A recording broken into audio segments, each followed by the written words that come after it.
Let me bring Jerry back here.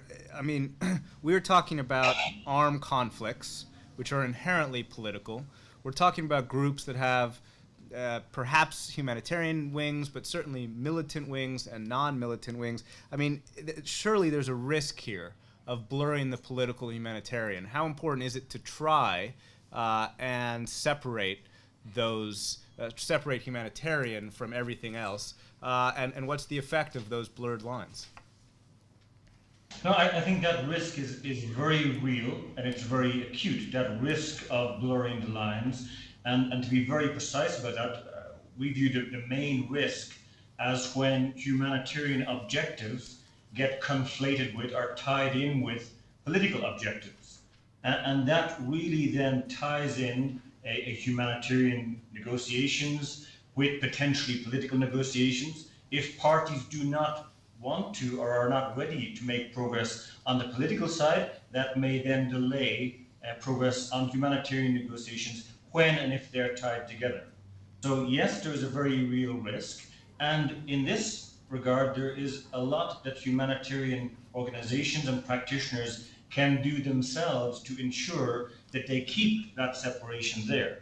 And there are some very good examples from recent practice, including in Somalia, where maybe 4 or 5, maybe 6 years ago, there's a very clear policy, actually from the UN leadership in Somalia, which said, we are only going to engage, including for humanitarian purposes, with those parties those groups that are party to the Djibouti peace process. So they tied humanitarian negotiations into a political process. It took a number of years, and actually humanitarian coordinator who came played a very instrumental role in carving out a space, in ensuring that you could have a track of humanitarian negotiations, even if some of those parties were not participating in the political process. Second example, very quickly, we mentioned in the paper, is in Sudan, where proposals have been presented to the government of the Sudan and the Sudan People's Liberation Movement North, the SPLM North, relating to access. However, they have been presented in the context of a number of pillars together: political arrangements, security arrangements, and humanitarian access. By tying them together, it means if the parties are not ready to move on one dimension, it will hold back the humanitarian. And even more importantly, it's often the question, do humanitarian negotiations confer legitimacy on certain groups? The surest way to make those groups think they're gaining legitimacy or to actually confer it is by tying humanitarian and political together. If groups know when they're going into negotiations that they are exclusively humanitarian negotiations, they will not try to manipulate them as much, will not try to use them to gain their political. They will see that there is an isolation there. When they're tied together with political negotiations, there's much more incentive for them to play against that and to try and leverage political objectives from humanitarian negotiations. Let me bring Tony back. I think that's a very interesting point. But Tony, is that your experience? I mean, Hamas is a political entity. It has its own aims, I assume. But did Hamas come to the table with political objectives, and does that help or hamper the humanitarian negotiations? Yeah, they very much did come with political objectives, and very much like Gerard said, they very much saw engagement by the humanitarian community, and particularly UN agencies, as a tool for gaining greater recognition of their rule in Gaza and therefore legitimacy for their position and hopeful political engagement in the long run.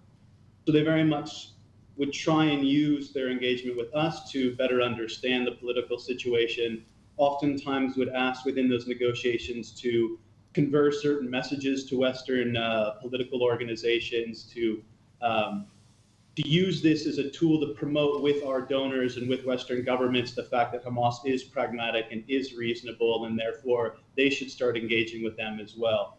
So that's definitely been an aspect of Hamas's approach. It has, in certain ways, been both advantageous and a hindrance as well. We've always been very careful to talk about the purely humanitarian nature of our negotiations with them, and that by negotiating with them on practical operational issues to improve humanitarian response, it's not conferring legitimacy. and were not able to engage on any political issues. But they've been very clever in certain ways of trying to manipulate that type of situation. So, for example, there was a situation about a year and a half ago where all of a sudden Hamas said that any organization that sought to access certain parts of Gaza, be it along the buffer zone or by the commercial crossing in the south where all the humanitarian goods came in, they would need to submit a formal written request for coordination on official letterhead addressed particularly to the Ministry of Foreign Affairs. Most humanitarian organizations were able to comply with this, or were able to find loopholes around it. But after a short period of certain humanitarian organizations complying with this, they then tried to extend this to diplomatic missions and donor missions who would be visiting Gaza as well, trying to use an official letter from one of the diplomatic or donor missions as a sign of political recognition of the organization. And they used the example, the fact that humanitarian organizations were doing this, to ask the diplomats, well, then why don't you just do it as well? So they've tried to use these kind of ways to conflate the two issues. And it's not always a problem from their side. There's also been certain activities within the humanitarian and diplomatic community in the OPT that have helped kind of lead towards this kind of process. One is the fact that since there has been such a lack of progress on the political side, but quite a lot of focus on the situation, there's quite a lot of effort from diplomatic and donor missions to try and help improve humanitarian response as a way to help create better conditions on the ground for the peace process. And in doing that, you start to conflate political with humanitarian issues. One clear example of that was actually the ceasefire that was concluded between Hamas and Israel, mediated by the Egyptians, following Operation Pillar of Defense, or the war that happened at the end of 2012, where essentially you had a political ceasefire to end the fighting between the two sides, but the incentives for Hamas and to sign on to this were very much along humanitarian lines, easing access for goods through the crossings for a better humanitarian response, easing the movement of humanitarian workers in and out of Gaza, improving access to livelihoods and resources for the civilian population in Gaza. So those were all part and parcel of this ceasefire agreement, which in the end, once the sides weren't implementing their sides of the agreement in terms of engagement in fighting and hostilities, they started to renege on their humanitarian commitments within the ceasefire. And so you very much see what Gerard was saying in terms of lack of progress on the political having an effect, a lack of progress on the humanitarian side. And one other small point is we don't work with an integrated mission here in the OPT, but we do have a situation where the Deputy Special Representative for the peace process for the UN is also the resident and humanitarian coordinator. And we've increasingly come to need to elevate negotiations to the level of the humanitarian coordinator to help assist with improving access in and out of Gaza. And when that's happened, it has been difficult at times when they've been meeting with certain representatives who obviously know that they carry both a political hat and a humanitarian hat, and very much trying to conflate those two issues in their discussions, trying to link progress on humanitarian issues with those political issues. So it has been quite a challenge for us here in the OPT as well. Let me bring Pascal in there. Then, you know, in talking about this, isn't really just only about humanitarian access. You know, is there evidence that you know, negotiations with a particular armed non-state actor will help influence other armed non-state actors, or even what I think we were just talking about, influence the states themselves, where those armed non-state actors are operating inside of? Yes, I think this is our experience since we have started this work 13 years ago, is that first, contrary to a commonly held view, armed non-state actors can not only make commitments, but actually abide to these commitments. If you take the deed of commitments, the 3 deeds of commitments I mentioned before, I think we found no conclusive evidence that they have violated the core provisions. In addition, most of the signatories have taken enforcement measures such as training, sanctions, or orders. They have also conducted or facilitated assistance, whether it is child protection programs or mine action in areas under control. They have destroyed the stockpiles. And as you suggested, it has also some important effect on other armed non-state actors with who they have a relationship. And we have several cases of signatory armed groups who have introduced us to peer or allied armed non-state actors. For example, the SPLM North, you know that they are part to coalition with the Darfur movement, the JEM and SLM. And this coalition is called the Sudan Revolutionary Front. So the JEM, with who we had contact first, they have helped us to promote these norms to the other members of the same alliance. And we have other similar examples in Somalia, in Kurdistan, or with the Kurdish groups. So we can see that in several occasions, signatories groups or armed non-state actors can actually promote humanitarian norms to other groups. And even with states, we had the example of, for example, the SPLA again. In 2001, they signed the deed of commitment banning the use of anti-personnel mines. And this was really instrumental in Khartoum decision to reciprocate and accede to the Ottawa Convention 2 years after. So we can see that the policies or commitments made by armed non-state actors can have also an impact on the opponent states. Same with the Iraqi Kurdish opposition at the time of the Saddam Hussein regime, the Barzani, Talabani Kurdish political parties. They were fighting against the central government. And when Saddam Hussein regime fell down, they were part of the central government, and they play again an instrumental role in promoting accession to the Ottawa Convention as members of the new government coalition, and that happened a few years after. So we can see that there is often a continuity between commitments made by states or armed non-state actors and the peer influence that it can have.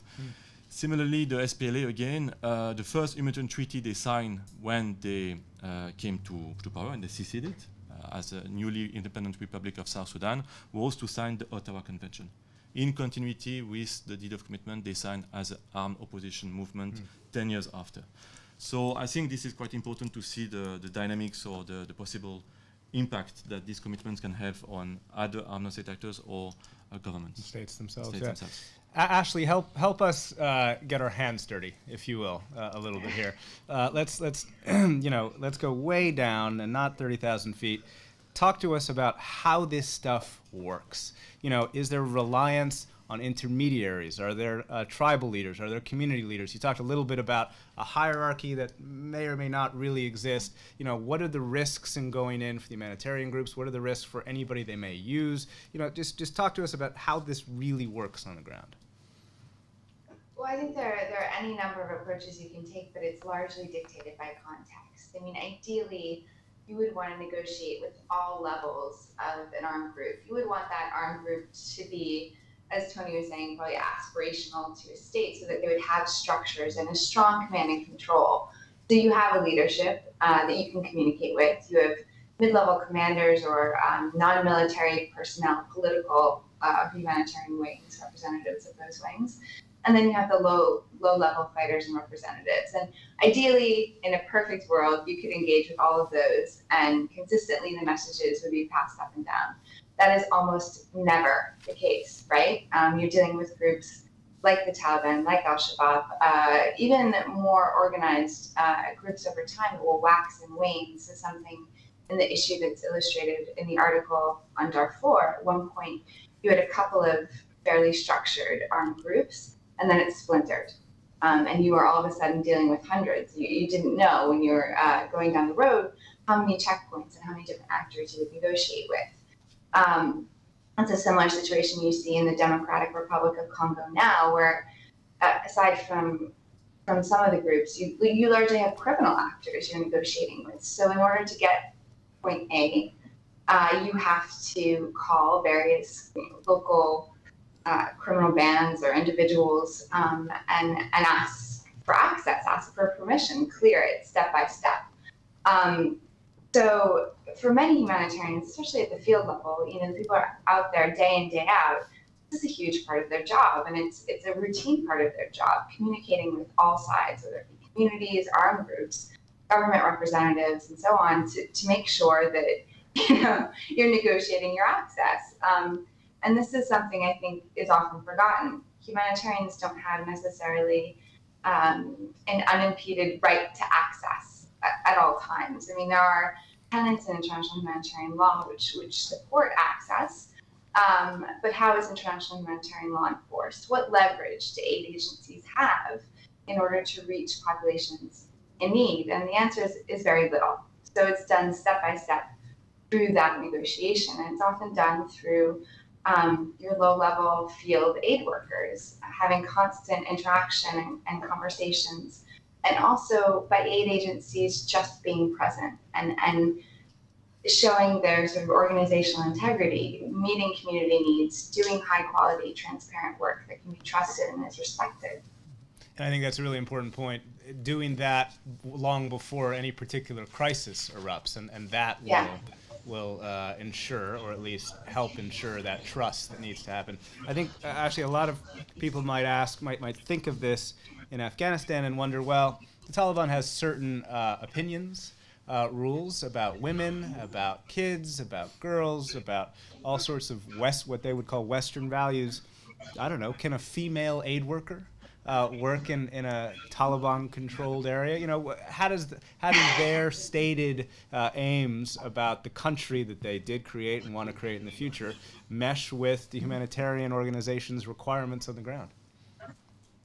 Yeah, I mean, this is something you see across many conflicts. We're working on a report, the last of this series of case studies on al-Shabaab in Somalia, and they had, of course, similar restrictions on the employment of Somali female aid workers, expatriate female aid workers, on the inclusion of women in programs, and so on and so forth. Of course, as you mentioned, the Taliban in certain areas have similar restrictions. But in these contexts, I think it's important, and I don't want to minimize the brutality and the injustice of these restrictions, but they arise out of a certain context. So in Afghanistan, you already have gender norms that are highly conservative. And in some areas, the country, the local community, their values and norms align pretty closely on these issues with the Taliban, right? So what we found was, in Afghanistan, that there was some room for negotiation with some individuals in some contexts. For example, on ensuring women's access to medical care.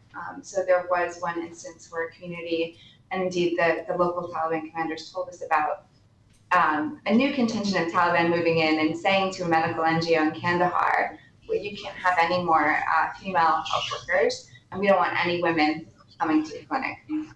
But by not pulling out, by staying there and over a number of months engaging in dialogue, they were able to convince the local commanders that they could bring back one midwife, one female community health worker, that there could be a system of ensuring that nothing funny was going on, and that everything in the medical clinic was in line with Taliban's values. In some cases, this is not possible, and aid agencies pursue various tactics. For some aid agencies, the idea that you would have such an imposition of half of the population can't access a service or participate in a program would so deeply violate their principles, they would pull out. They would see no room for negotiation.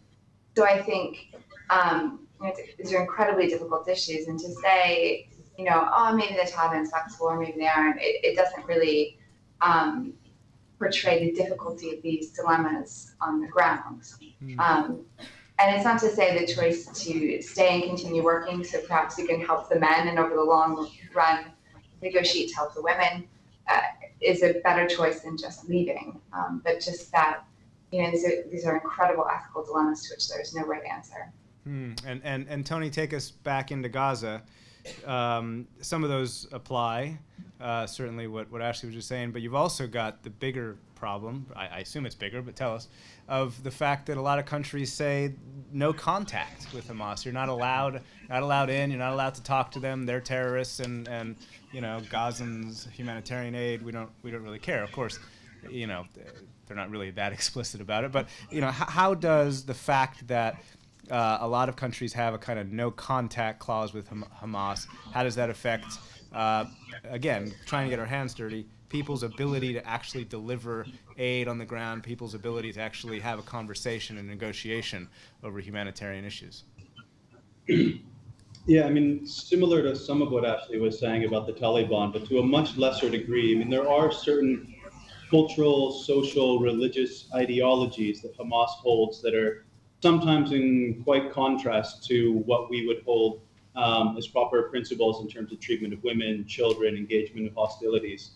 But they've been very careful about not moving too forward with trying to impose those kind of ideologies, both on the greater civilian population and also the humanitarian actors. I mean, they're very much understand, they might be very suspicious and concerned about humanitarian organizations inside of Gaza, concerned that we promote an ideology that is contrary to their vision of Islam, and concerned that humanitarian organizations might be cooperating with Western intelligence organizations or helping facilitate the movement of what they commonly refer to as collaborators within Palestinian society with the Israeli and other Western intelligence sources. So there is quite a level of suspicion, but at the same time, there's a very large recognition of the need for the humanitarian operations going on in Gaza. They understand that they have very limited ability to provide services and goods to the population, and very much recognize that organizations, particularly like UNRWA, which is essentially almost as large in terms of providing services as the government is, they need these organizations to operate to be able to stem a humanitarian crisis, to provide employment opportunities for Gazans, to help build their image as a legitimate source that is able to provide security and protection for both their own people and humanitarian organizations. So they have taken a somewhat moderate stance in terms of their engagement and what they demand of humanitarian organizations. With that said, they have had certain ways they've tried to influence or interfere with humanitarian operations. And the non-contact policy there's anti-terror legislation, Hamas from the US, the EU, Canada, Japan, and then a number of other donors also have no contact policy and certain other restrictions when it comes to engagement. So it has been quite difficult to address some of the issues that Hamas does bring up. There have been issues in the past that they wanted to see lists of beneficiaries from humanitarian organizations to make sure that they weren't providing to organizations or individuals they saw as not supportive of the regime. There have been times where they've tried to provide their own beneficiary lists of people who are supportive of the regime, who they felt should be the ones receiving the humanitarian aid instead of others. They have tried to shut down certain programs in terms of social psycho support, particularly those programs that were trying to provide service to women and children inside of their homes. They're very suspicious of aid workers meeting with women and individuals within their own homes without any type of supervision. Certain organizations who are doing quite amazing work in those fields, both here and other places, once these requests were brought to them, because of the no contact policy, they weren't able to engage with the authorities and overcome what other organizations were able to overcome quite easily. I mean, in some cases, simply going and meeting with them, explaining how they had chosen their beneficiary lists was enough for Hamas to back down and let them continue with their programs. Other organizations who weren't even able to have that meeting had to actually stop programs or suspend them for significant amounts of time until other actors were able to come in and engage on their behalf. So it has hampered some operations and access for others. But at the same time, I think quite cynically, in a certain way, a lot of Western governments do make a distinction between the Gazan population and Hamas. So they don't want to have contact with the authorities, but they understand the importance of providing humanitarian and development assistance to the population in Gaza. So they've been oftentimes very pragmatic in their approach and who they let engage. If you are taking direct money from one of the donors, for example, you are not allowed to have that level of engagement, except if it's a very bare minimum requirement and able to continue to operate. So, for example, any aid worker based in Gaza needs to have a residency card from the Hamas authorities, and they need to register their entry and exit. And now national staff also need to have permits to be able to enter and exit Gaza. For organizations that are taking money from donors with a no contact policy, they've kind of acquiesced to a don't ask, don't tell, engage on an individual basis to only do what is necessary to be able to continue to operate. So there's been that kind of level of pragmatism on one hand, and then on the other hand, allowing organizations like the Access Unit or OCHA or the Humanitarian Coordinator to engage on the behalf of those organizations who cannot engage directly themselves. So in one way, that's actually been somewhat advantageous. Most recently, in the beginning of 2013, Hamas said that they were going to require permits for movement of all national staff for humanitarian organizations as well as the civilian population. This was going to have a huge impact on organizations, partly because some couldn't simply engage with Hamas, and on others it was just going to be quite a big bureaucratic obstacle and restriction to be able to move freely in and out of Gaza, which is required to be able to continuate operations there. Because certain ones are not able to engage on their own, they came to OCHA and worked as a collective humanitarian organization to come up with a common position that could be accommodated by both those with a non-contact and the ability to contact. And so it helped us create a common position, a common policy, and a single body, the OCHA through the humanitarian coordinator and the Access Unit, that were able to engage with Hamas on behalf of the wider humanitarian community, which allowed them to present a much stronger, much more robust position, which actually in the end allowed us to come up with quite a accommodating position for Hamas in terms of access. So not needing to apply for permits, but letting them know what workers would need to pass by on an annual basis, which has been actually quite effective in allowing us to continue to operate. So a lot of it, of course, for all of us is based on relationships on the ground and how you deal with that. There's a lot that Tony just mentioned, but I want to put Jerry on the spot and a very quick lightning round, because Tony talked a lot about the simple humanitarian need in Gaza, kind of outweighing or making people realize, hey, we have to go in, we have to figure out how to get this humanitarian assistance to people. There is nowhere in the world right now, perhaps, that requires more of humanitarian assistance on an emergency basis than Syria. We have over 100,000 people dead, over 2 million refugees. Very quickly, Jerry, how can we apply the lessons or the ideas that we've talked about today to a problem as large as Syria? In Syria, where there is a multiplicity of military opposition groups, a political opposition that's also fragmented and mostly outside the country, and then of course government and government forces. What's critical there is for humanitarian organizations to engage with all parties, irrespective of what individual states or how individual states may designate them. Because quickly, on Tony's point, any humanitarian organization that accepts a no-contact policy, that accepts from a donor, you do not talk to one party, has automatically taken themselves out of the realm of humanitarian. They can call themselves something else, but it's inconceivable that any organization would say, yes, we're going to receive funds on the basis we don't give food to half the population. If you think of humanitarian negotiations as humanitarian activities, they cannot be dictated by individual states, and for Syria, that means that critically, humanitarian organizations have to engage, negotiate with the government, with government forces, with the military opposition, and not be running to Istanbul to talk to the easy to get to political opposition.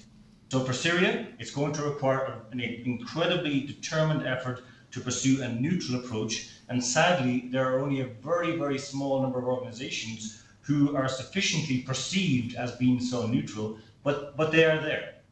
And Pascal, I guess the last word, is that possible in Syria? Are there, I know that your work necessarily hasn't been in Syria, but given what the U.S.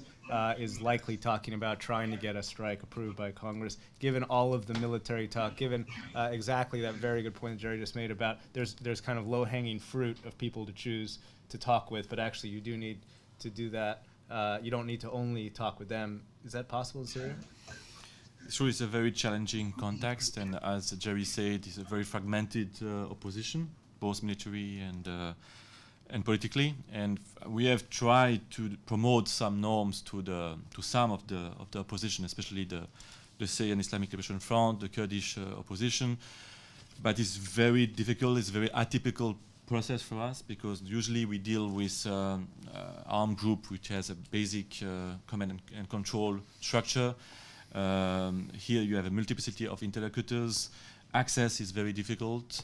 So what we have tried to do so far is trainings on IHL with some of the opposition members, including military commanders.